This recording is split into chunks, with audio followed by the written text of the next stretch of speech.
Армысыз құрметті көрермен, бүгін бізге өзінің эксперттік көзқарасын білдіру үшін Қайрат Құрманбаев, Нұр Мүбарак Ислам Мәдениет университетінің проректоры, қазақ даласының тұңғыш исламтанушы докторы. Қайрат мырза, студиямызға қош келдіңіз. Енді бірінші сұрағым, соңғы кезде діни радикализм мәселесі бүкіл әлем бойынша өзектілікке ие болып тұр. Соның ішінде террористік актілер шетелде болсын, батыста болсын, біздің елімізде болсын, сол мәселелерді біз шешуге жақындадық деп айта алмаймыз. Осыған қатысты неліктен радикалды көзқарастар қазір өзінің шарықтау шегіне келіп тұр? Бұл өзі бітеді ма? Жалпы радикализм, оның ішінде діни радикализм, нақтырақ айтсақ, енді қазақ тілінде шектен шығушылық, ол барлық салада, бұл радикалдану, ол барлық салада өзіндік көрініс табуы мүмкін. Бірақ дін мәселесінде радикалды көзқарастардың туындауы, өршуі, өздерің айтқандай, енді бір шарықтау шегіне жетті деп айту қиын. Бірақ адам болғасын, қоғам болғасын, түрлі көзқарастардың болуы, әртүрлі пікір қарама-қайшылықтардың орын алуы, ол заңды құбылыс. Жалпы дінде радикалдану ол белгілі бір дінмен шектелмейді, бірінші кезекте оны түсінуіміз керек. Көбіне біз енді соңғы кездерде әлемде, біздің қоғамда да радикализм сөзі қолданылған кезде біз ислам более көбіне соған тіркес ретінде жүретін секілді. Алайда діни радикализм дейміз біз. Бұл жерде барлық дінде радикалдану құбылысы көрініс табуы мүмкін, радикалдану. Өйткені белгілі бір дінде тек қана өзінің көзқарасын жақтап, басқаларды теріске шығарып, оны әсерелеу, ода шектен шығушылық, ол да радикалданудың бір көрінісі. Дегенмен енді неге ислам көбіне тіркес ретінде қолданылады? Біз енді басым бөлік дін ұстанушылардың басым бөлігі мұсылмандар қоғамымызда, әлемде де исламизация дейміз, немесе ислам дінінің жайылуы, дамуы басқа діндермен салыстырған кезде өте қарқынды дамып отыр. Европада болсын, басқа әлемнің басқа елдерінде де ислам басқа діндерге қарағанда ислам діні кең етек жайып отыр. Енді бұл радикалдану немесе белгілі бір діни көзқарасты алға тартып, басқаларын теріске шығарып, осы мақсатта әсерелеп шектен шығушылық, ол сонау кез келген діннің тарихын, сонау әу бастағы тарихында да көрініс тапты. Исламға келсек, исламның сонау алғашқы кезеңінде де радикалдану немесе радикалды топтар көрініс тапты, бола да береді тіпті. Ол заңды құбылыс, өйткені адам әртүрлі кітап оқиды, әртүрлі ұстазды тыңдайды, әртүрлі ой еркіндігі берілген. Мына 21-ші ғасырда тіпті әлем кішкентай ауыл секілді болып қалған жағдайда интернет желісі, тағы да басқа осындай ақпарат құралдары арқылы ақпаратқа қол жетімділік оңай. Сондықтан әртүрлі кітаптар, әртүрлі уағыз, насихаттар, әртүрлі ұстаздарды, тұлғаларды тыңдау арқылы дінде әртүрлі көзқарас болып, және белгілі бір көзқарастың шектен шығуы, солай болады, солайша радикалдану үрдісі ол көрініс таба береді. Бірақ бұл салыстырмалы термин. Өйткені бізде термин проблемасы бар. Көбіне біз қазір терроризм болсын, радикализм болсын, немесе уахабизм болсын, бір термин проблемасы бар. Терминді кім жасады, қай мақсатта қолданылды, қалай танылды, соған қарай кейде бір түсініспеушіліктерде орын алып жатады.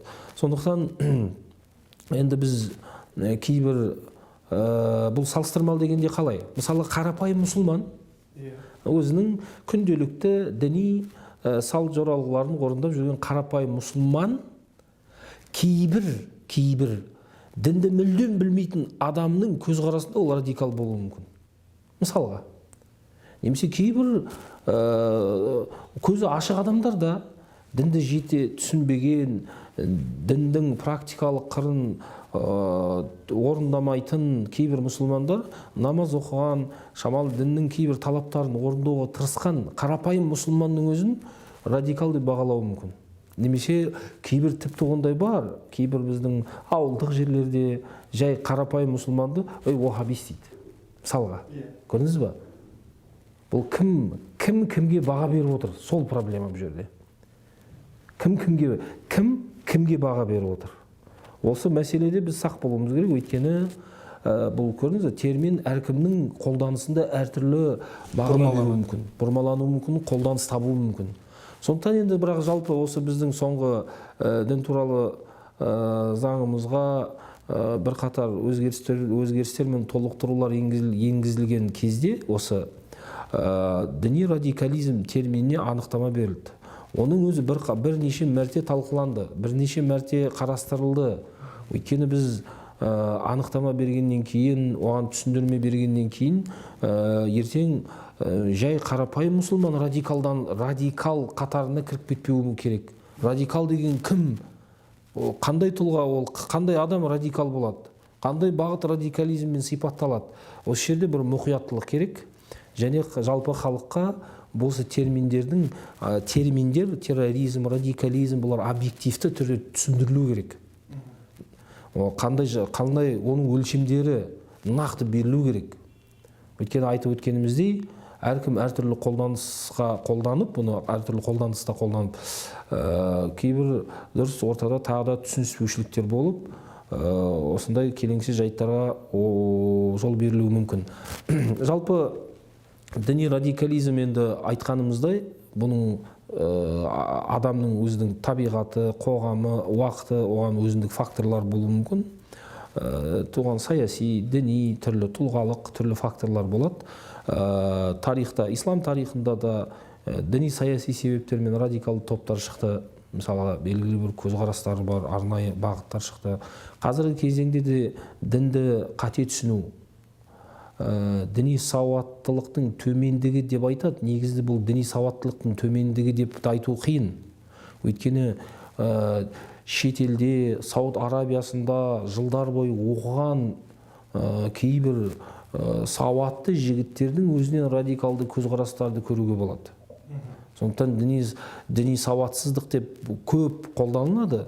Діни сауатсыздық емес, діни сауаттылық бар, бірақ өзіндік белгілі бір идеологияның немесе белгілі бір мақсатты түрде немесе қате түсіну арқылы. Қате түсіну дегенде олар олай деп түсінбейді ғой. Менікі дұрыс дейді олар. Ол өзінше оныкі да дұрыс. Оның да негіздері бар сүйеніп отырған. Оның да ғылыми дәлелдері бар. Көрдіңіз ба? Бірақ неге радикал? Ол қоғамда радикал болмауы мүмкін. Өйткені ол қоғамда ол көзқарас дұрыс. Біздің қоғамға, біздің салт санамызға, біздің діни жадымызға, біздің ұстанымымызға сәйкес келмегендіктен оны солай бағаланып жатады. Көрдіңіз бе? Сондықтан бұл жерде дінді дұрыс түсіну, қате түсіну демей-ақ, дұрыс түсіну проблемасы бар. Дінді дұрыс түсіну, дін кешенді құбылыс, кешенді. Яғни бұл жерде тек қана бір діннің өзінің негізгі әдебиеттері, Құран, сүннет дегенмен, дін бұл адам өмірін реттеуге келген құбылыс. Адамның өмірі сан салалы. Ал дін барлығына жауап беру керек. Мына радикализм неден туындайды? Бұлар бір жақты, кейде таяз түсінік. Бір жақты түсінік. Қалай бір жақты? Таза фундаменталды. Кейбір орта ғасырлық қалай бар, солай қабылдануы керек. Ал дін есімізде болсын, дін өміршең құбылыс. Діннің өміршеңдігіне біз қарсы тосқауыл болсақ, онда бұл дұрыс дін емес. Онда бұл дұрыс дін болмай қалады. Дін ол өміршең. Қалай өміршең? Ол барлық заман, қоғам, уақыт, кеңістік. Барлығына жауап беру керек. Сол кезде ол дұрыс дін болады. Ал ол қалай жауап береді? Дін адам өмірін мансұқтау үшін емес, реттеу үшін келді.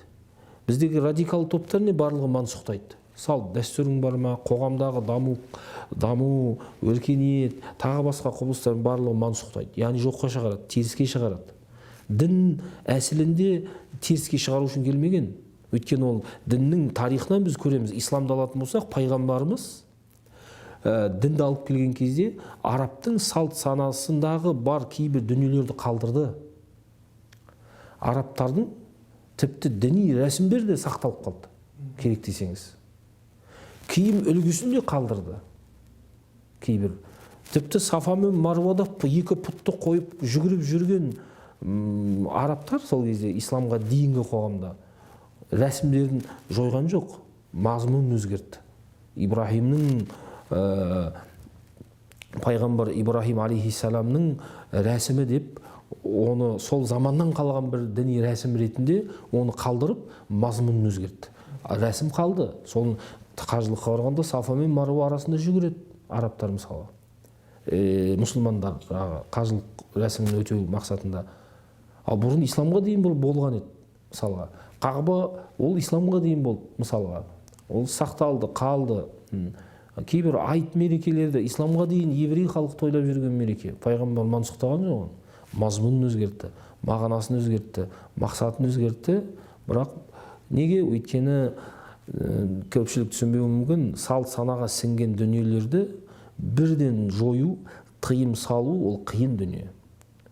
Көрдіңіз ба? Сондай дүниелерге бірден тыйым салу бұл радикализмнің көрінісі.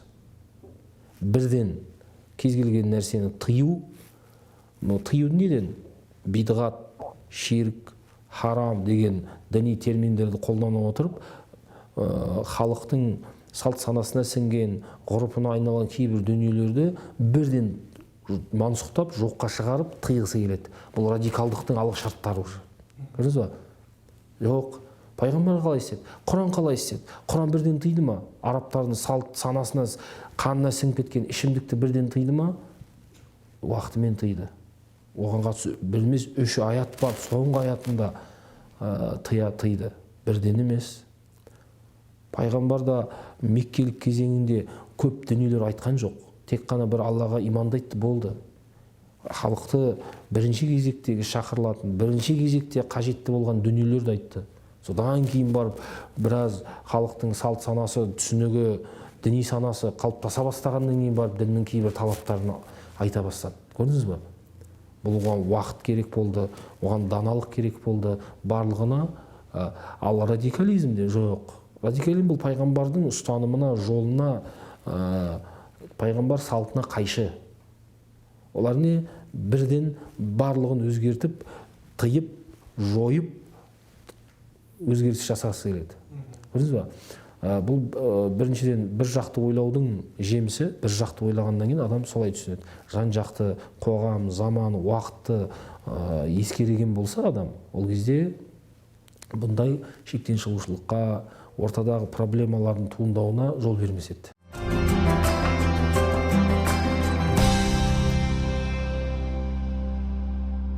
Біз енді қазір радикалдық топтарды сіз бізге жақсылап суреттеп бердіңіз. Енді дегенмен соларды жеңу үшін не істеуіміз керекпіз? Радикалды топтарды жеңу үшін деген кезде ол былай. Ол топ болуы мүмкін, немесе жеке тұлғалар болуы мүмкін. Кейбір жеке тұлғаның кейбір көзқарастары да болуы мүмкін. Шектен шыққан немесе осындай бір. Бірақ бізде көбіне өлшем қоғамға, біздің қалыптасқан діни салтымызға, діни ұстанымымызға керағар келгендерді біз радикалдылықпен сипаттаймыз. Неліктен? Өйткені бірінші кезекте олар қоғамның тұрақтылығына сызат түсіреді. Қоғамдағы, яғни қоғамда бүлік шығаруға, қоғамда түсініспеушіліктердің салдарынан қақтығыстардың болуын алып келеді. Радикализм ол терроризмнің алғышарттары, яғни соған апаратын жол. Көрдіңіз ба? Өйткені радикализмнің жемісі терроризм. Көрдіңіз бе? Сол үшін терроризм ол қай дінде болмасын, террорлық әрекеттер түбегейлі тыйым салынады, қай бір дін болмасын. Ол адамның ойынан туындаған дін болса да, жалпы негізгі діндердің барлығы, дәстүрлі емес діндер болсын, адам өлтіруге, қоғамда дүрбелең бүлік шығаруға қайбір дін болса да тыйым салады. Ал оған апаратын жол радикализм. Оның алдын алу не? Жаңа сөзіміз сабақтасу үшін бірінші кезекте біз діннің өміршеңдігін түсінуіміз керек.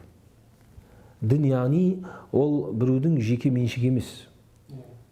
Әркім өзінің санасындағы, өзінің түсінігіндегі дінмен жүргісі келеді. Жоқ. Дін сенің мына жеріңдегі ойыңдағы дін емес. Діннің басқа қырлары бар. Дін адамның өмірін, ақыретін, сан саласын барлығын қамтып жатқаннан кейін, дін барлық ғылымменен, барлық саламен ұштасып жатыр.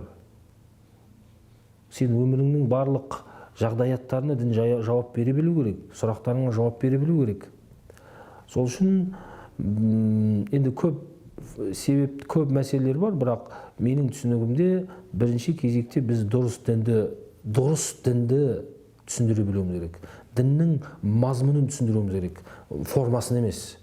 Дін формадан тұрмайды тек қана. Көпшілік қазіргі радикалдық топ болсын, дінді қате түсініп жүргендер болсын, дінді формасын түсінеді. Дін бір жатып тұру, немесе бір сақал қою, немесе тағы басқа деген секілді осы жағына басымдық беріп жіберген. Бұл қате. Дін ол емес. Дін мазмұн, дін мағына, дін рух, дін мәдениет, дін көркем мінез құлық. Өйткені пайғамбар солай деген. Таразыда ең ауыр келетін нәрсе көркем мінез құлық деген. Сол үшін діннің мазмұны ғой бұл. Сенің Алламенен қарым-қатынасың, жаратушымен, және өзге адамдармен қарым-қатынасыңды реттеу. Осыны түсіндіруіміз керек. Дін тек қана сенің жеке жаратушымен ғана қарым-қатынасыңды реттемейді. Дін сенің өзге қоғамдық қарым-қатынастар, әлеуметтік қатынастарды да реттейді. Бұл діннің негізгі саласы. Адамның жаратылыс мақсаттарының бірі осы. Бізде мынадай тенденция бар мұсылмандардың арасында, біз тек қана Аллаға құлшылық ету үшін жаратылдық дейді. Сол аятты алға тартады болды. Жоқ. Тек қана құлшылық үшін жаратылған жоқсың сен. Ол діннің бір саласы, екінші қыры бар, маңызды, құнды. Ол сен қоғамда, отбасында, жеке өміріңде өзге адамдармен қарым-қатынасыңды реттеу. Дін осыны реттейді. Яғни сен солармен қарым-қатынасыңды реттей отырып, жер бетінде өркениет қалыптастыру үшін жаратылдың. Алланың жер бетіндегі заңдылықтарын игеріп, меңгеріп, өзіңнің және осы адамзаттың игілігіне жарату үшін сен Алла жаратқан. Яғни жер бетінде, ол Құранда көп аяттар дәлел. Жер бетінде бүлік шығармаңдар деген қаншама аят бар. Яғни бүлік шығармай, керісінше құрыңдар, өркениет қалыптастырыңдар. Негізгі миссиямыз да сол, жер бетінің игеру біздің. Жер бетін игеру үшін еңбек етсең, құлшылығыңнан артық болуы мүмкін. Сенің еңбегің, адал еңбегің, семьяңа деген напақаң тапқан. Адамдарға деген өйткені өркениет қалыптастыру жалғыз өзің емес, адам бірігет барлығы. Бір болу керек. Сол кезде ғана жер бетінде өркениет қалыптастыра аласың. Ал радикализм бұған түбегейлі қайшы? Радикализм бір жақты, яғни адам мен Алланың арасында қарым-қатынас осы. Жоқ, бұл жерде басқа қарым-қатынастар бар. Әлеуметтік, тұрмыстық, қоғамдық, басқа да. Сол үшін дінді біз кеңірек, тереңірек түсінсек, радикалданудан біз алшақтаймыз. Тар түсініктің көп жағдайда радикалдылық алып келеді. Бірінші кезек көрдіңіз ба? Екінші кезекте радикалданудың түп тамырында не жатыр? Бірінші кезекте қарап отырсақ, тарихта бірінші ислам дінін алайық. Барлық радикалды топтар тарихта шыққан. Дұрыс ұстанымда болғандардың барлығы Құран мен сүннетке негізделген. Бұл діннің, ислам дінінің негізгі қайнар көздері. Түсінікті? Енді христианство алсақ, оның алдында оларда да бұл неше түрлі топтар, өте көп топтар шықты, бағыттар шықты. Олардың да негізгі әу бастағы жүгінгені Інжіл. Немесе кейін христиандар Библия деді. Көне жаңа өсиетке. Бірақ неге топтар шықты? Барлығы бір Библия. Кейінгі мұсылмандар барлығы бір Құранға, пайғамбар сүннетін негізделе бір негізге жүгінсе де, бір қайнардан сусындаса да әртүрлі осындай топтар шықты. Әртүрлі радикал топтар шықты. Неге? Өйткені діни мәтіндерді түсіну проблемасы. Қазіргі радикал топтардың діни теологиялық мәселелері, аспектілерінің түп тамыры осы діни мәтінді түсіну проблемасында. Немесе діни мәтіндерді әркім өзінің идеологиясына, бағытына, мәзһабына, ұстанымына, көзқарасына сай бұрмалап түсінеді. Шииттер Құранға жүгінеді. Бірақ неге? Олар сүнниттерден бөлек ұстанымда. Сүнниттердің ішінде тарихта неше түрлі бағыттар шықты. Немесе шектен шығушы жаңа радикал топтар шықты. Бәрі Құранға жүгінді. Бірақ не істеді? Ислам тануда көп ғалымдарымыз бізге діни мәтіндерді нақтылаудың теория методологиясын қалыптастырған. Діни мәтінді нақтылау. Мынау Алланың сөзі, Құран, хақ кітап, хақ екендігіне міне оның ғылыми негіздері бар. Бізге жету жолдары бар. Жүздеген мыңдаған сахабадан, мыңдаған табиин алып бізге жеткізді. Бұл күмән араласа алмайды, бұл Алланың сөзі. Жақсы. Пайғамбар хадистеріне келген кезде, пайғамбар хадистерінде 2-ші ғасырдың хижраның бастап өте мұқият зерттеді. Оған қатысты илму жарх ва таъдил, илму рижал, илму табақат, илму таражум, сол секілді илму ривая деген секілді сол пайғамбар сөзінің немесе сол діни мәтіннің бізге жету жолдарын өте мұқият зерттеп бізге сұрыптады. Пайғамбардың сөзі ме, сөз емес пе? Бірақ ғалымдарымыздың бір сәл немқұрайлық танытқан нәрсесі бізге жету жолдарын нақтылауда көп жұмыс жасады да, бірақ сол нақты жолдармен жеткен діни мәтінде не айтқысы келіп тұр? Алла тағала Құранда осы аятымен не айтқысы келіп тұр? Пайғамбар мана сөзіндегі пайғамбардың интенциясы не, негізгі ойы, мақсаты не, айтпағы не бұл жерде? Соған келген кезде ғалымдар сол діни мәтінді түсінудің теория методологиясын қалыптастырмаған. Содан кейін тарихта не болды? Барлығы бір хадиске жүгінеді, бірақ әртүрлі түсінеді. Барлығы бір аятқа жүгінеді, әртүрлі түсінеді. Көрдіңіз бе? Бірақ әрине мүлдем ғалымдар бұл бағытта жұмыс жасамады деп айта алмаймыз. Жасалды. Бірақ дегенмен жету жолдарын зерттегендей діни мәтінді түсінуді зерттеген жоқ. Бұл жерде көп фактор бар. Радикал топтарда мысалға не істеді? Кейбір дінсіз адамдарға, мұнафықтарға, немесе мүшриктерге түскен аяттарды мұсылмандарға қолданды. Мысалы, тарихта. Қазіргі таңда да бар. Ол негізгі Алла тағала бұл аятпен кімді меңзеп отыр? Кімге бұны қарата айтып отыр? Сіз оны білмесеңіз, оның тәпсірін, түсу себебін, ал аяттың кімге, не үшін, қалай, қандай мақсатта, жекелеген тұлғаға ма, әлде ол жалпы адамзатқа ма, әлде бір нақты бір ситуация қатысты айтылып тұр ма, соның барлығын сен талдамай, жеке бір адамға түскен аят немесе бір хадисті жалпыға қолдансаң, немесе бір дінсізге қарата айтылған нәрсені жалпы адамзатқа немесе мұсылмандарға қарата қолдансаң, өзе қателесеміз. Осындай қателіктерге бой алдырады.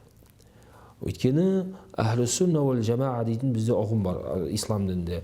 Әхлі сүнна уәл жамаа бұл бағытта жұмыс жасап, негізгі тәпсірлеріміз бар, хадис түсіндірмелеріміз бар, құқықтық мәселелерде, фиқи мәселелерде, фиқ мектептері қалыптасты, теологиялық мәселелерде ақида мектептері қалыптасты. Бірақ радикалды топтардың бір проблемасы. Тарихта қалыптасқан осындай үлкен ислам әлемінің 90-95% ғасырлар бойы ұстанып келген мектептерді мансұқтайды. Жоққа шығарады. Көрдіңіз бе? Бұл проблема. Ол көпшілікке немесе үмметтің бір ауыздан келіскен дүниелеріне қарсы келу, ол дінімізде де жалпы ақылға салсақ та құпталмайтын нәрсе.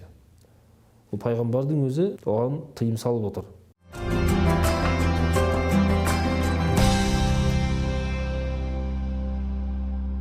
Қоғамда өзгешелену, көпшілікке мойындалған, қабылданған, мақұлданған нәрсеге қарсы келу, көп жағдайда бұл ғұрып. Мысалға, ғұрыпқа да керағар келу, ғұрып деген сондай қалыптасып қалған қоғамда дінге ешқандай бір зияны жоқ, діни сипаты жоқ дүниелерге діни реңк беріп, діни сипат беріп, оны бір үлкен мәселе қылып, қоғамда бүлік туындату, бұл діннің рухына жат. Оған енді пайғамбардың салтынан көп мысалдар бар. Сондықтан бұл жерде алдын алу үшін бірінші кезекте біз діни мәтіндердің интерпретациясын, діни мәтінге Құран кәрім кіреді, пайғамбар хадистері кіреді, және кейбір ғалым, үлкен мәзһаб имамдары секілді солардың көзқарастары бізге жеткен сөздерді жатып соғады. Бірақ негізгі Құран мен сүннет. Құран мен сүннеттің бірінші ғалымдарымыз жету жолдарын нақтылап, бұл пайғамбар сөзі сөз емес, бұл Алланың кәләмі кәләм емес, оны нақтылады, болды. Енді діни мәтінді талдау, діни мәтіндегі негізгі ойға қол жеткізу, яғни не айтқысы келді пайғамбардың. Осы мәселені біз дұрыс ғылыми негізде түсіндіруіміз керек. Яғни ғылыми негізде бірінші кезекте бұл діни мәтіндеріміз араб тілінде. Құранда, хадисте түп нұсқа араб тілінде. Түп нұсқа араб тілінде болғандықтан араб тіл білімінің заңдылықтарын міндетті түрде білу керек. Ол одан үкім айту үшін, көзқарас айту үшін, пәтуа беру үшін, сол діни мәтіннен бір үкім шығару үшін міндетті түрде араб тілін өте жетік білу керек. Араб тілін емес, араб тіл білімін жетік білу керек. Сол кезде ғана ол оған құқық беріледі діни мәтіннен. Сен араб тілін, бізде қоғамымызда араб тілін оқи алмайтын, араб тілінің заңдылықтары түгіл араб тілін түсіне бермейтін жекелеген тұлғалар әртүрлі діни көзқарастарын, үкімдерін айтып, дінді бір еріккеннің ермегіне айналдырды. Дін үлкен жауапкершілік талап етеді. Діннің дүниелік, ақыреттік жауапкершілігі бар нәрсе. Оған үлкен әлемде мойындалған ғалымдар, егер нақты келмеген жағдайда да немесе діни мәтіндерді түсіндіру үшін, одан үкім шығару үшін, діни құқықтық үкімдер алу үшін тарихта өткен үлкен ғалымдары бар. Немесе ғалымдардың бір ауыздан келісімі болады. Солардың негізінде ғана біз пәтуа немесе не бере аламыз. Немесе арнайы құзырлы, оған жауапты мекемелер болады, орындар болады. Әрбір жеке тұлғаға ол құқық берілмейді. Өйткені неге? Өйткені біздегі тағы радикалданудың бір проблемасы, алғы шарты, ол буквализм. Буквализм, яғни діни мәтіндер қалай келді, солай қабылдау. Көрдіңіз ба? Қалай тұр, солай айту. Неге бұл радикалдануға алып келеді? Өйткені тілдің заңдылықтары бар. Тілде метафора болады, тілде метонимия болады, тілде өзіндік заңдылық амоним болуы мүмкін, тағы басқа тілдің сөздік, сөйлемдік түрлі мәселелер мүмкін. Өйткені тілдің өзінің, араб тілінің өзінің нелер бар, заңдылықтар бар. Бір сөз бірнеше мағына беруі мүмкін, бір сөз тура мағына беруі мүмкін, бір сөз астарлы мағына беруі мүмкін, тағы. Мысалға, Құранда «Фәлә тәқул ләхума уффин». Ата-анаңа уф деп айтпа дейді. Енді сен буквализм бізде, демек, уф деп кәдімгі сөз алсақ, тух, уф деп айтпа, қалған істей бер. Ор, соқ, айқайла. Одан зорғысы. Иә. Жоқ, бұл жердегі сен сөз алмайсың бұны. Тух деп ең төменгесін айтты Алла Тағала. Соның ішіне қаншама нәрсе керек болды. Қандай зиян беретін сөз, іс барлығының астарына келеді. Бірақ сөз алсақ, тек қана тух, уф деп айтпайсың болды. Енді сөз алсақ. Немесе «Ваман кана фи хадихи а'ма фахуа фил ахирати а'ма. Ол Құранда осындай мағынада аят бар. Кімде-кім дүниеде соқыр болса, ақиретте соқыр болады дейді. А'ма көзі көрмейді. Сонда не, дүниеде көзі көрмегендердің барлығы ақиретте көзі көрмей тіріле ме? Бұл жерде Алла Тағала не айтқысы келіп тұр? Қандай соқыр бұл жерде? Мысалға. Оны түсін. Ал сен тек қана аят, хадис қалай келді, солай қабылдаймын. Оны былай деп бұрмалау емес, сөзді түсіндіруге біздің хақымыз жоқ деп осындай радикализмнің бір элементтері бар. Қалай бар, солай қабылдауымыз керек. Жоқ, тілдің өзінің ерекшелігі бар, тілдің заңдылығы бар, тілдің астарлы мағыналары болады, тағы басқа. Ол яғни Құранның бәлағи жазы бар деп айтылады. Жаз яғни тілдік мұғжизалығы бар, әдеби шешендік мұғжизалығы бар. Өйткені Құран сол кезде араб әдебиеті шарықтау шегіне жетіп тұрған кезде Құран пайғамбарымызға түсті. Арабтар дінді білмеген шайырлары сәждеге барып жатты. Ана сөйлемнің құрылымына, сөздің сондай жаңағы өте керемет стилистикасына, мазмұнына, сондай керемет тілдік ғажайыптылығына арабтар тіпті дінді білмейтін мүшрик арабтар сәждеге барып жатты. Өйткені әдебиеттің шыңын көрсетті. Енді әрине ондай Құранның кейбір аяттарында, әрине барлық аяттарында емес, сонда астарлы мағыналар, жанама мағыналар, тағы да басқа осындай тілдің шешендік өнердің кейбір элементтері орын алады. Оны түсіну үшін араб тілін, араб әдебиетін, араб тіл білімін, лингвистикасын өте жетік білу керек. Оны мен айтпаймын, барлық ғалымдар, тіпті үлкен ғалымдар, Имам Шатиби секілді ғалымдар не деген? Құраннан үкім алу үшін, Құранды түсіндіру үшін, діни мәтіндерді түсіндіру үшін, яғни араб тілін заманында араб тілінің корифейлері болған, Амаш, мысалы Сибауайхи секілді, солардың деңгейінде білу керек деген. Демек, араб тілін яғни айтпағы жетік білу керек. Сонда ғана біз Құраннан, хадистен үкім ала аламыз. Біздегі проблема не?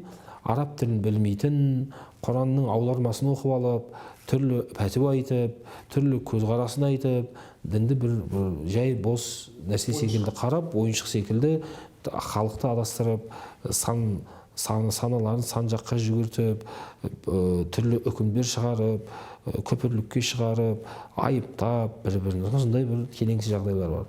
Сол үшін біз енді не радикалданудың алдын алу үшін діни мәтіндерді түсінудің дұрыс негіздерін ұсынуымыз керек. Яғни пайғамбар хадисі ме, пайғамбар бұл хадисті қандай жағдайда айтты, оны прагматикалық, контекстуалды деңгейде талдану керек. Контекстуалды дегенде пайғамбардың хадистері бізге жеткен кезде жеткізушілер бізге оны бір бөлігін ғана жеткізуі мүмкін көп жағдайда. Пайғамбар бұны қандай контекстте айтты, осы сөздің алдында не айтып жатты, одан кейін не айтты, қандай яғни контекстте айтып тұр. Сол кезде біз түсінеміз, пайғамбар бұны айтпағы мынау екен ғой. Кей кезде біздің сөзіміздің ортасынан алса, біздің негізгі ойымыз айқындалмай қалады. Хадис риуаятында, хадисі жеткізу барысында көп ғалымдар, өйткені бұл ұзақ уақыттар, жылдар, ғасырлар бойы жетіп отырды бізге. Әрбір жеткізуші өзін сақтық үшін күмәнданған жерлерін алып тастады. Пайғамбар сөзі емес шығар, сөзі шығар деген күмән болды ма, алып тастады. Сақтық үшін тек қана бір бөлігін ғана алып келді пайғамбар сөзі. Ал ол бөлігінде пайғамбардың ойы, негізгі айтпағы кейде көрініс таппайды. Проблема осында. Сол үшін контекстуалды не? Барлығы ғалым айтады бұны. Сол тақырыптағы, сол мазмұндағы хадистердің барлығын бір жерге топтастыруымыз, жинауымыз керек. Сол кезде негізгі ой айқындалады пайғамбардың. Балақты қысқарту проблемасында да осындай, мына кейбір топтардың, мұсылмандардың шалбардың балағын қысқарту бір ғана хадисті алған. Сол хадистер, сол мазмұндағы, сол мағынадағы барлық хадистерді жинақтаған кезде пайғамбардың не үшін айтқандығы, кімге айтқандығы, неге айтқандығы айқындалады да дұрыс үкім, нақты үкім шығаруға болады. Сондықтан сол секілді ғой, бір аят мысалға, аят бар, қайда бағытталсаң да Алланы табасың, яғни құбыла сонда. Сол аятты алып мен кез келген жаққа қарап намаз оқи алмаймын діни исламда. Жоқ, сен ол аятты екінші аят түсіндіреді. сен фавалли уажха шатрал машил харам, сен харамға, яғни харам мешітте Меккеге қарап намаз оқы деген мағынада аят бар. Сол аят арқылы оны түсінеміз. Мынау белгілі бір ситуацияға сай тұр. Мынау негізгі аят мысалға. Тағы басқа аяттар секілді хадистердің де бір жекелеген хадистерді алып, сонымен үкім шығарып, сонымен амал етуге болмауы көп жағдайда. Сол үшін бұл не діни мәтінді түсінудің ғылыми негіздері бар. Тілдік тұрғыдан. Екінші мақсаты бар. Пайғамбар неге айтты бұл хадисті? Біз оның сөзбе-сөз оны ала алмаймыз. Оның мақсатын аламыз. Пайғамбардың мақсаты не болды? Соны аламыз. Пайғамбар не деді? Мысалға, пітір садақасында белгілі бір тағам түрлерін айтты. Мысалға. Бірақ біз қазір теңге береміз. Бізде Қазақстан мысалы емес теңгені бекітеді. Осындай мөлшер 200-300 теңге дейді. Пайғамбар теңге берген жоқ. Дирхам динар да берген жоқ. Белгілі тағам түрлерін бергізді. Мөлшер, белгілі бір мөлшерде. Енді біз не істедік? Оның мақсатын алдық. Онымен шектелген жоқпыз. Неге шектелмедік? Өйткені бұл жердегі мақсаты не болды? Сондай айт күнінде жоқ жетіктердің, пақыр міскіндердің көңіліне қуаныш ұялату. Осы мақсат. Бұл мақсат өзгермейді. Заман, қоғам, уақыт өзгере берсін, мақсат өзгермейді. Мына құралдар өзгере береді. Пайғамбар өзінің сол 7-ші ғасырдағы сол қоғамда бар дүниелерді айтты. Қолжетімді. Қолжетімді екінің қолында бар. Өйткені ол кезде екінің бірінің қолында дирхам динар жоқ. Қазір керісінше, екінің бірінде мейіз өрік немесе жаңағы бидай жоқ қой, сен килограмм бидай немесе құрма. Сен не бар? Теңге бар екінің бірінде. Қазір не? Бізге тиімдісі не? Және екінші жоқ жетіктің де саған 1 килограмм бидай апарып берсең қуана ма, әлде бір 300 теңге берсең қуана ма? Әрине, оның мұқтаждығына қазіргі таңдағы осы қоғамның логикасына сай қажеттілігі бар ма? Сол қажеттілігін өтесеңіз қуаныш ұялатасыз. Негізгі пайғамбардың сүннетін орындаған боласыз. Тазалыққа қатысты солай. Кейбір құралдарды пайғамбар айтады, бірақ сол 7-ші ғасырда құрал. Қазір құрал өзгерді, бірақ мақсаты не? Тазалық. Тазалық өзгермейді. Қоғам, заман, уақыт, кеңістікке ол өзгермейтін құндылық. Оған апаратын жолдар, құралдар өзгере береді. Пайғамбар тек не істейді? 7-ші ғасырда құралды айтады. Сен оны қазір алып, мүмкін болса қолдан, бірақ негізгі сүннет. Ол пайғамбардың мақсаты ол тазалану. Мысалы, емделу де солай болуы мүмкін, мысалға. Мақсат емделу, мысалға. Пайғамбардың кейбір дәрі-дәрмектері сол қоғамда мықты әсерін еткен болуы мүмкін. 21-ші қазір мына қоғамда ондай бір әсер болмауы мүмкін немесе. Немесе оны кейбір медицина шектеу мүмкін. Ол мынадай ауруға емес. Мысалға. Тағы басқа. Сондықтан мақсатын түсіну керек. Буквализм сол пайғамбардың айтқан сөзімен, біріншіден неге ол сөзімен шектей алмаймыз? Пайғамбардың хадисінің 99,99% сөзбе-сөз жеткен жоқ. Мағынамен жетті. Проблема осында. Сен буквализммен шектелетін болсаң, пайғамбардың хадистерінің басым бөлігі сөзбе-сөз жеткен жоқ. Мағынамен жетті. Құран ғана сөзбе-сөз жеткен бізде діни мәтін. Ал пайғамбардың хадистерінің көпшілігі мағынаны, ойды әрбір жеткізуші өз сөзімен жеткізіп отырды. Ауыз әдебиеті болып айтқанда. Сол секілді ауызша жетіп отырды. Әрине мағына, бірақ пайғамбардың ойы, айтпағы бар, дұрыс сенімді деректер болса, пайғамбардың хадис екені нақтыланса, ол пайғамбардың ойы. Бірақ діни үкімдерде, діни құқықтық үкімдерде кейде тілдің кейбір өзгерістері, араб тілінің тіпті фатха, кәсра, дамма секілді харакаттарының өзгеруі, кейбір сөздердің орнына басқа балама сөздердің қолданылуы кейбір үкімдерге де ықпалын етіп кетеді. Сол үшін Абу Ханифа секілді ғалымдарымыз не деген? Әрбір жеткізушінің өзі фиқ мәселесін жеткізіп отыр ма? Фақих болу керек. Хадис жеткізген адам фақих болу керек дейді. Өйткені не жеткізіп, не қойып отқан оны терең түсіну керек.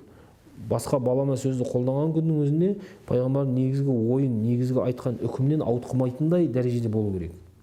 Сол үшін енді қараңыз, діни мәтін тілдік тұрғыда, тілден тыс жағдаяттардың деңгейінде, мысалға пайғамбардың хадистерінде пайғамбардың айтып отырған адамы жоқ қой қазір. Яғни тыңдарман жоқ қой. Пайғамбар кімге айтты оны?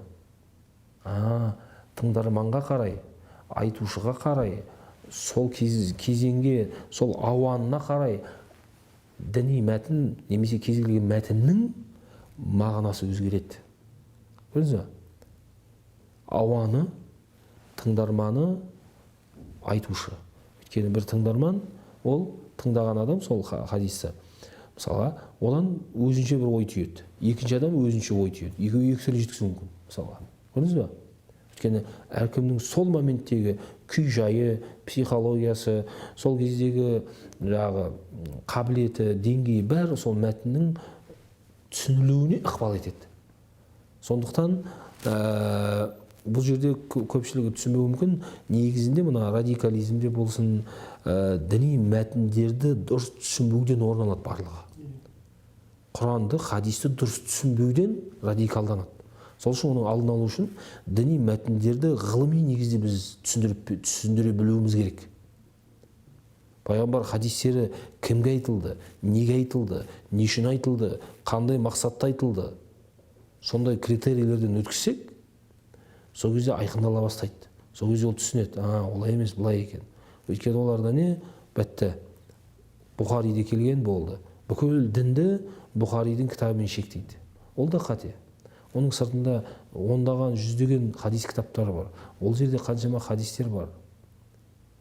Сондықтан діни мәтінді тілдік тұрғыда, тілден тыс жағдаяттардың негізінде және оған ғұрып кіреді. Ғұрып кейде діни мәтінді ғұрып реттейді.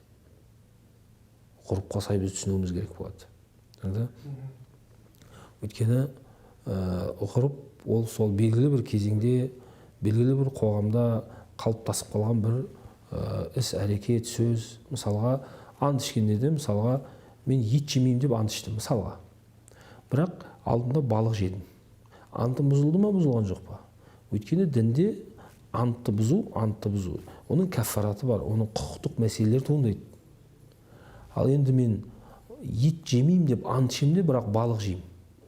Біздің қоғамда балыққа ет сөзі қолданыла бермейді. Балыққа балық деніледі. Бірақ ол да еттен тұрады. Бірақ оған ғұрыпта ет сөзі қолданылмайды, мысалға.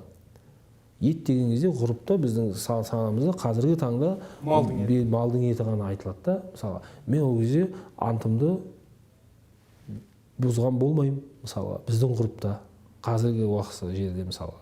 Тағы басқа. Секілді күнделікті өмірде қалыптасып қалған кейбір қарым-қатынастарда іс-әрекеттер болады. Сол онда шариғат санасады. Өйткені шариғат адам өмірін реттеу үшін келгендіктен біз дінді, шариғатты дұрыс түсінуіміз керек. Сондықтан бүкіл мәселенің әртүрлі факторларын айтып жатады. Түпкі фактор бұл діни мәтіндерді дұрыс түсіну. Дұрыс түсіндікпен мәселе шешіледі. Қате дұрыс емес, әркім өзінің идеологиясына сай бұрмалады ма, онда радикалдану басталады. Оның нәтижесі терроризм болып келеді. Дегенмен Құран күллі әлемге бірдей. Бәрі бір Құранды оқиды, бір мәтін, бәрінің, былайша айтқанда, біреулер қате түсінеді, біреулер дұрыс түсінеді. Ханафиттер мен салафиттерді салыстырсақ, неге қазіргі таңда салафиттердің уағызы өтімдірек, халыққа тез жетеді, соған бірден жабысып алады халық? Негізі халыққа өтімді деп айта алмаймыз енді. Просто біз көбіне сондай нәрселерді көп көреміз ғой. Негізінде қазір бүкіл қоғам сәләфиленген, жаңағыдай белгілі бір радикалданған, немесе бір шетін топтың соңына еріп кетті деп бір үлкен бір түймен түйдей қылудың қажеті жоқ. Бізде бұл вирусный реклама, бұл негізінде оларға. Бірақ ондай қажет емес, өйткені бізде мешіттеріміз өлшем болса, кейбір мешіттеріміздің 80-90% өзіміздің айтқандай ханафилік ұстанымда. Сосын көбісі мынаны түсіндіруіміз керек. Ханафи деген кезде олар мынадай бір тенденция алға тартады да, бұл ханафилер біз міне пайғамбардың жолын ұстайтын сүнниттер, әхлі сунна, сүннет ұстанушыларымыз. Осымен халықты арбайды. Ханафилер не сүннет ұстамай ма? Абу Ханифа Ол тек құқықтық мәселеде мектеп қалыптастырған және Құранды пайғамбар хадистерінен жаңа айтқандай біз кез келген адамның құқығы жоқ дедік қой. Терең білмейді араб тілін, соның түсу себебін, айтылу себебін, Құран болса Құран ілімдерін, Құранның нәсі уәл мансух, мухкам муташабих, асбаб нузул дейтін ғылым ілімдері бар. Құран ілім, солардың барлығын жетік білу керексіз. Араб тілі өз алдына, араб тіл білім өз алдына. Сол секілді хадистің мусталах илмул хадис, оның ілмі риwayatул хадис, ілмі дираятул хадис деген секілді хадис танудың бір қатар салаларын меңгеру керек. Оны жай халық, сіз, біз оны барлығын меңгермегеннен кейін тарихта сонау ең қайырлы бір кезеңдерде, сонау табиин, табииндердің заманында өмір сүрген, өмірін осы салаға арнап, Құран мен хадис мәтіндерін түсіндіріп, ондағы үкімдердің барлығын шығарып, соған мектеп қалыптасып кеткен имамдарды ғасырлар біз мойындап келдік, ғасырлар бойы соларға жүгініп келдік. Бүкіл ислам әлемі. Имам Абу Ханиф болсын, имам Шафи. Енді соларды қазір бейне бір жеке өздерінің ойынан Абу Ханифа бүкіл көзқарасты өзінің философиясынан шығарғандай көрсетіп отыр да. Олар пайғамбардың хадисінен алып отыр. Жоқ. Абу Ханифа болсын, имам Шафи болсын, имам Малик болсын, имам Ахмад болсын, бұл мәсәл имамдар мәшһүр болған, танымал. Барлығы қандай бір көзқарас айтпасын, Абу Ханифаның өз сөзі бар. Хадис келсе, пайғамбардың әлсіз болса да хадисі болса, ойға жол бермеген. Пайғамбардың хадисін алған, пайғамбардың хадисінен үкім шығарған. Ешбір көзқарасы хадиссіз айтылмаған. Сондықтан хадис Құран аятынсыз айтылмаған. Түсінікті? Енді ол біреулер айтады, мысалға салафилер неге? Олар Бұхари. Жоқ, біріншіден біз пайғамбардың сөзі ме, сөз емес пе деген критериймен қарайтын болсақ, Бұхари болсын, Термизи болсын, Абу Дауд болсын, Насаи болсын, Термизи болсын, тағы да басқа хадис кітап барлығы ішінде пайғамбардың мына критериймен қараймыз. Пайғамбардың сөзі ме, сөз емес пе? Пайғамбардың сөзі. Болды, пайғамбардың сөзі деген статус алды ма, ол кімді келе, қай кітапта келмесін, пайғамбардың сөзінен үкім алынады, болды. Үкім алынды ма? Демек, енді үкім алу әрбір имамның өзінің методологиясы бар. Абу Ханифа өзі талап шарттар қояды. Имам Малик мысалға амал әхл Мәдина дейді. Мәдина халқының амалы, іс әрекеті мысалға не істеді? Имам Абу Ханифа мысалға алайық. Имам Абу Ханифа Куфада өмір сүрді. Куфа имам Алидің кезінде, Али радиаллаху анху кезінде мемлекеттің астанасы болды. Көп сахабалар шоғырланды. Сол жерде Абу Ханифа табиин заманында, табииндердің соңғы кезеңде өмір сүрді. Демек, Абу Ханифа сол қоғамда, сахабалар өмір сүріп кеткен қоғамда үлкен табииндердің қалай құлшылық етіп жатқандығын, қалай адамдармен қарым-қатынас жасап жатқандығын көріп отыр.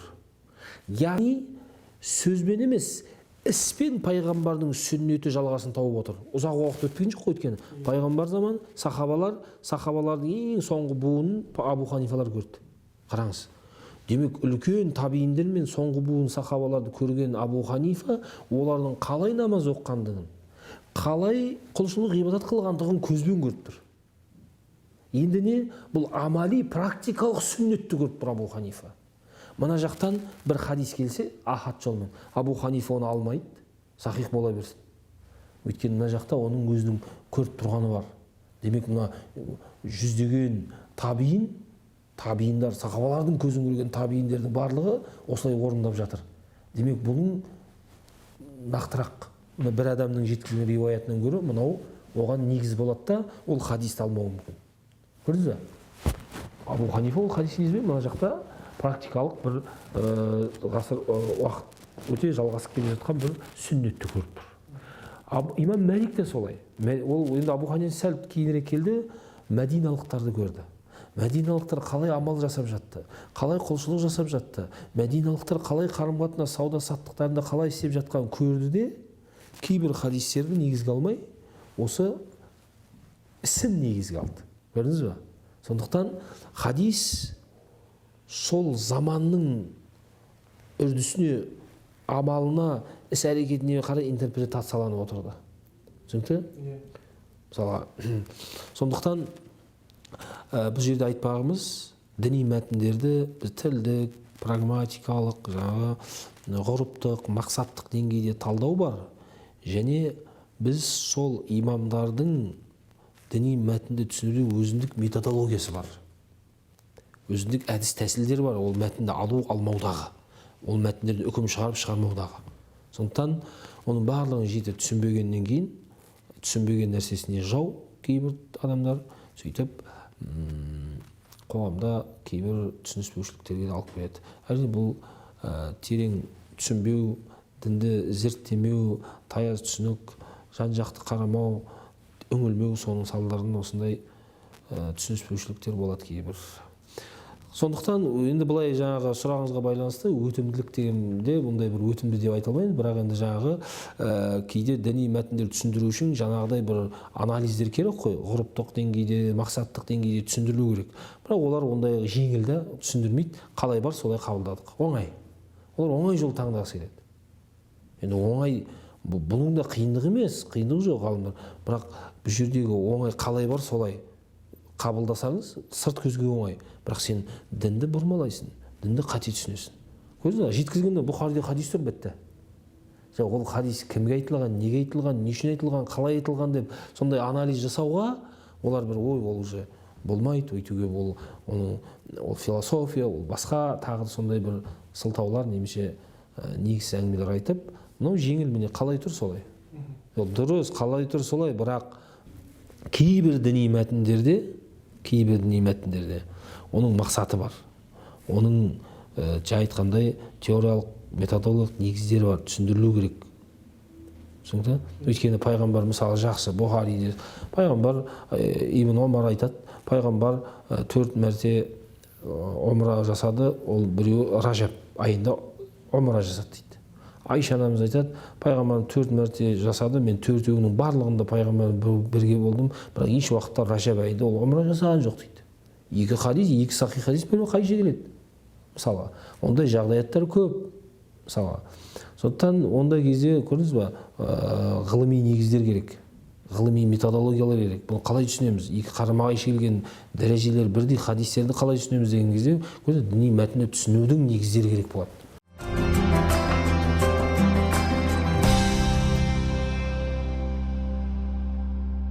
Демек, олардың артынан еру жеңіл, олар жеңіл түсіндіреді. Көбіне, яғни сырт көзге қарағанда бір жеңілдік бар. Сосын өздерінше айтқан сөздер міне мынау сахих, яғни мынау ең достоверный. Достоверность жағынан емес. Бұл жерде мына нәрсені ескеру. Пайғамбардың сөзі ме, сөз емес пе? Пайғамбардың сөз екендігі анықталды ма? Қанша дәреже бола берсін, ол 100 балдық алсын, 90 бал алсын, 80 бал алсын, ол пайғамбардың сөз екендігі. Бәрінен үкім алынады. Бәрі мақбул. Бұл жердегі достоверность мақбул, яғни қабылданатын хадис па? Болды. Қабылданатын хадистерді қарауымыз керек. Қабылданды ма? Өйткені мына сен Бұхариде келмеген хадис негізгі хадис болуы мүмкін. Анау негізгі емес. Мынау сенің достоверный деген хадисін мынау түсіндіріп тұруы мүмкін. Сондықтан айтқандай кешенді түрде, контекстуалды түрде талдаған кезде ғана жеке дара емес, сол кезде біз негізгі ой, негізгі үкімге қол жеткіземіз. Олар олай кешенді қарап бастарын қатырғысы келмейді, нақты бір ғана мәтінді алып келеді, қалай тұр, солай буквально көп жағдайда қабылдауға бір жеңіл, әрі бір нақты секілді көрінеді. Нақты бір ғана нәрсе. Жазылып тұрған нәрсе ғой бір жағынан.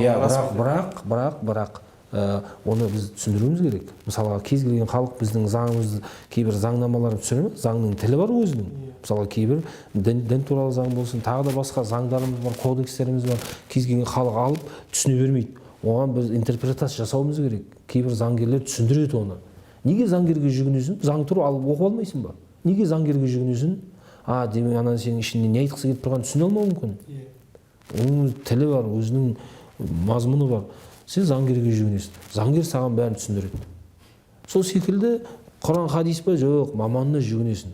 Ондағы пайғамбар не айтқысы келді? Ол жаңағыдай тілден тыс жағдаяттар негізінде, айтылу себебі негізінде, ғұрыптық негізде, мақсаттық негізде, мысалға мәзһаб имамдарының ғылыми негіздеріне сай осындай нәрселерін түсінсек, сонда біз дұрыс негізгі ойға қол жеткіземіз. Бірақ жаңағы біздің айтып отырғанымыз ана негізде, мына негізде шамалы бір әңгімесі көп, қиын дүние секілді көреді да.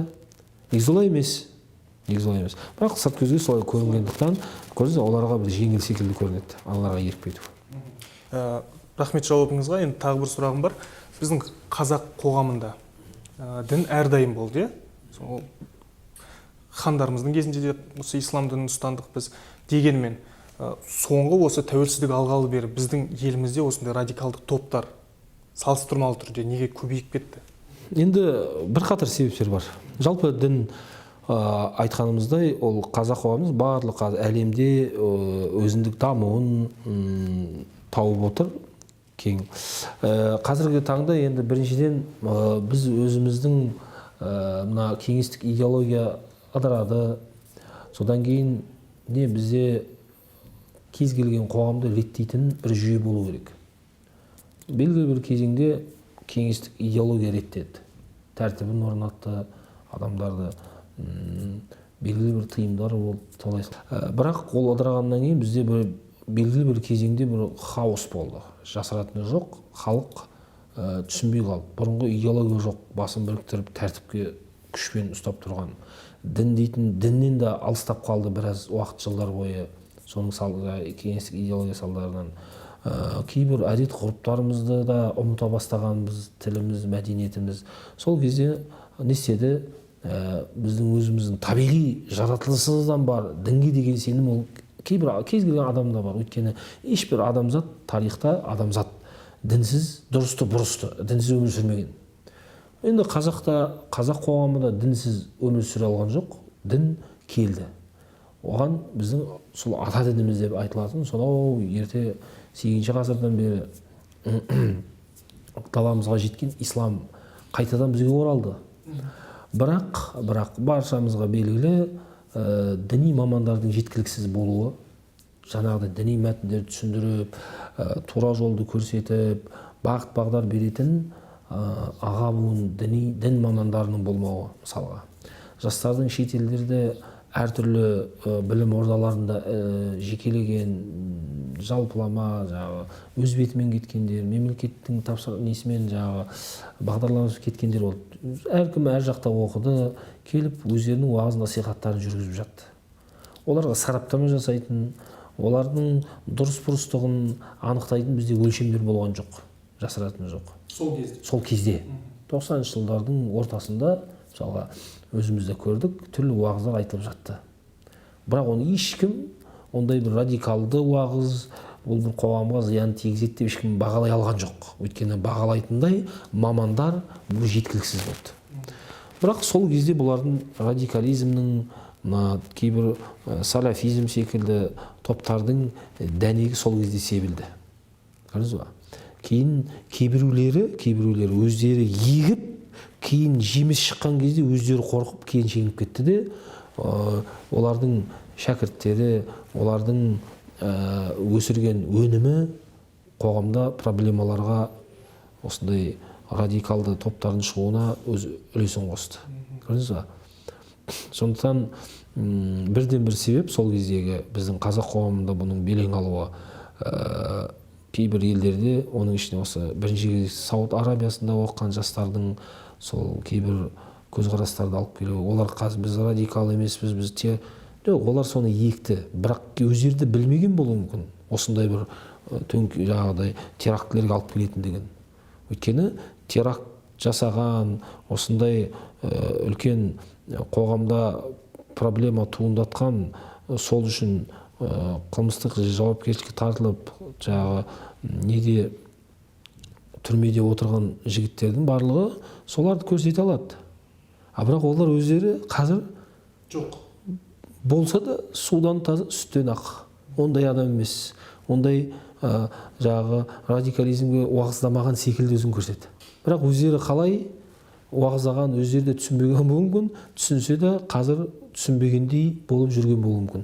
Сондықтан алғашқы радикал топтар жасыратын жоқ, Сауд Арабиясынан келді. Солардың өнімдері қазір көпшілігі сотталды, түрмелерде тағы басқа тіпті өліп те кеткендер бар теракт барысында. Содан кейін Мысырдан да кейбір бағдарламасыз өз бетімен кеткендер, сол жақтан да кейбір көзқарастарымен келіп, қоғамда проблемалар туындатты. Енді алғашқы себебіміз айтқандай бағыт-бағдардың, бақылаудың болмауы. Ал қазіргі таңда енді оған енді көп факторлар бар. Мемлекет те кейінірек қолға ала бастады бұны. Алғашқы кезде мемлекеттің өзі бұны қатты түсінбеген болуы мүмкін, бұндай мәселенің салдарын. Дайын болмады. Салдарын ондай нәтиже береді деп ойламаған болуы мүмкін. Бірақ енді бұл өткінші құбылыс, бұл қай кезеңде де болған, тарихта да болған, кейінде де алда осындай кейбір топтардың, көзқарастардың, шетін топтардың болуы заңды. Бірақ біз не ортақ құндылықтарды алға тартуымыз керек. Ортақ құндылықтарымыз бар. Оларды біз енді идеологиялық реабилитациядан немесе жағдай теріс көзқарастарынан қайтарылмаған күннің өзінде ортақ құндылықтарымызды алға қоюымыз керек. Қоғамның тұрақтылығы ортақ құндылық. Сен радикал болма, өзге дінсіз бол, кім болсаң о бол, қоғамда тұрақтылықты қамтамасыз ету барлығымызға ортақ. Өйткені бұл ортақ үйіміз. Ешкімнің қай бір дін, қай бағыт өкілінің де қоғамда бүлік шығаруға, қоғамның тұрақтылығын жоюға ешкім хақысы жоқ. Оның кез келген дін оны тыйым салады оған. Сол үшін біз соны насихаттауымыз керек. Сен жақсы қайтпадың ба, өз пікіріңде қалдың ба, қасарыстың ба, қырсықтың ба, бірақ сен қоғамда бүлік шығаруға хақың жоқ. Түсінді? Біз соны түсіндіруіміз керек. Сосын не, ислам ба, христианство болсын, ислам болсын, кез келген діннің несіне бірлік, ынтымақ, мейірімнен тұрады. Дин рахма, пайғамбарымыз осы әлемге рахым етіп жіберілген деген бүкіл мұсылман біледі оны, қай топ өкілі болмасын. А сенің істеп жүргенің, сен не тек қана адамзатқа емес, тіршілік иесіне сен мейіріммен қара дейді дініміз. Бейбітшілік, ислам, әс-сәламнан шығып тұр, сәлам, бейбітшіліктен. Демек сен мазмұны бейбітшілік болған, мазмұны мейірімділік болған, Құранда мейірімділікке насихат, пайғамбарымыз да өзі мейірім пайғамбары, кітабымыз да сондай бір кітап. Солай бола тұра сен адам өлтіру, жер бетінде бүлік шығару, азғын, ол діннің рухына, мазмұнына қалай болғаны қайшы. Осындай біз құндылықтарды түсіндірсек, өзінің көзқарасы қалған күннің өзінде, бірақ сен осы құндылықтарды ұмытып қалуға тиіссің. Сондықтан біз оларды енді өзіміздің қоғамда өмір сүріп жатқандықтан олардың көкірегінен итермей, оларға осындай ортақ құндылықтарды айтып, біз оларға бір қарым-қатынас немесе бір уайымменен қарауымыз керек. Яғни жек көрушілікпен емес, уайыммен. Ол да мұсылман, ол да бәлкім қате түсініп жүр, тағы басқа. Екінші кезекте ғылыми негіз зерттеуіміз керек. Олар психологиялық тұрғыда, конфликтологиялық деңгейде, социологиялық деңгейде, тағы басқа да саяси бүкіл жақтан мамандар зерттеп, оның неге олай кетіп жатыр, неге олар қайтпай жатыр, қалай болғанда қайтады. Соның барлығын ғылыми негізде зерттеп, өз бағасын беру керек негізі.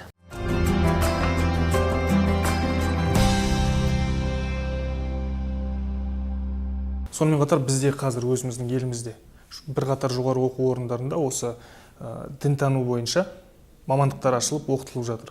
Ал бағана сіз өзіңіздің бір сөзіңізде айтып өттіңіз, дінді толықтай білу үшін, соның ішінде ислам дінін, араб тілін жетік меңгеруіміз керек деп. Жоқ, толықтай білу үшін емес.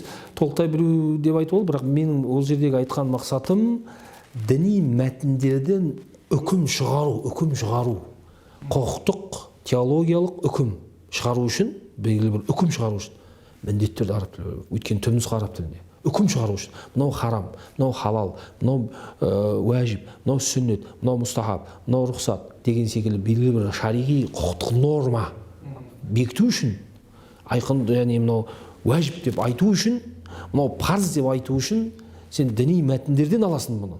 Ал діни мәтіндердің түпнұсқасы араб тілінде. Енді кейбіреулер араб құлдар деген қазір бір қате түсініктер бар. Араб құлдық емес бұл.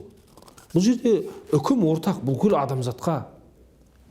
Араб құлдық емес бұл жерде. Біз қазақи менталитетімізді, салт санамызды біз ұмытпаймыз. Ол заңды, ол әркім туа біткен қасиеті. Бірақ біздің діннің ерекшелігі осындай. Енді оны біз жоққа шығара алмаймыз. Дегенмен жоғарғы оқу орнынан. Бірақ ол дін тану, ол ислам тану емес. Дін тану жалпы діни түсінік қалыптастыру, тарихи, танымдық тұрғыда ғана. Арнайы кейін саланы таңдаған кезде более ғылыми тұрғыда келеді. Енді дін тану кейбір қосымша сабақ ретінде жүрген кезде жалпы адамдардың дінге деген түсінігін, дұрыс түсінігін қалыптастырудың алғашқы іргетасы ғой бұл мектептегі. Бұл жалпы діндер, қандай діндер бар, тарихи тұрғыдан, сосын қандай діндер бұрмаланған, қандай діндер хақ деп сондай танытады болды. Оған араб тілі шарт емес, дін тану араб тілі шарт емес. Мен айтып тұрғаным, ислам тану оның ішінде Құран мен хадис мәтіндерін түсініп, және оны түсіндіріп, және одан үкім шығаруда біз араб тілін меңгеру шарт дедік. Рахмет сұхбатыңызға. Енді соңғы сұрағым бар. Қайрат мырза, сіз өзіңіз қай жақта білім алдыңыз? Мен Ливия араб жамахириясында бүкіл әлемдік ислам университеті бар. Триполи қаласында, сол жерде колледж бітірдім, сол жерде университет бітірдім. Содан кейін Қазақ ұлттық университетінде магистратура бітірдім. Жаңағы Ливиядағы мамандығым жалпы ислам тану дейміз, және араб тілі, ислам тану және араб тілі. Осы ислам өркениеті бар, ислам мәдениеті дейміз. Сосын енді дін тану Қазақ ұлттық университетінде, дін тану кафедрасында дін тану магистрі. Содан кейін, ол 2009 жылы, содан кейін Нұр Мурад ислам мәдениет университетінде бізде 2012 жылы алғаш рет докторантура ашылды. Сол жерде 2015 жылы ислам тану саласы бойынша алғаш докторлық диссертация қорғадым. Яғни ислам тану мамандығы бойынша докторлық дәрежесін алдым. Яғни PhD доктор деп айтамын. Осындай сосын өзіміздің университетте доцент міндетін атқарушы. Қазіргі таңда сол Нұр Мурад ислам мәдениет университетінің проректоры. Қайрат мырза, бүгін енді сізбен жақсы таныстық. Сұхбатыңызға көп рахмет айтамыз. Сау саламат болайық. Жақсы рахмет сіздерге.